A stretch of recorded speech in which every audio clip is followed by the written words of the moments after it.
तो हेलो दोस्तों, welcome to this video.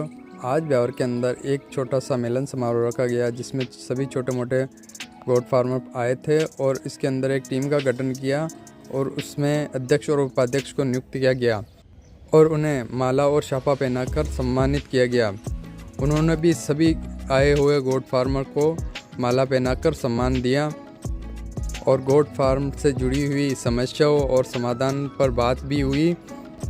और आप भी अगर इस टीम से जुड़ना चाहते हैं तो रिलेटेड वीडियो पर जाएं और पूरी वीडियो देखें, आपको सही समझ में आ जाएगा इस टीम से आप कैसे जुड़ सकते हैं। धन्यवाद दोस्तों।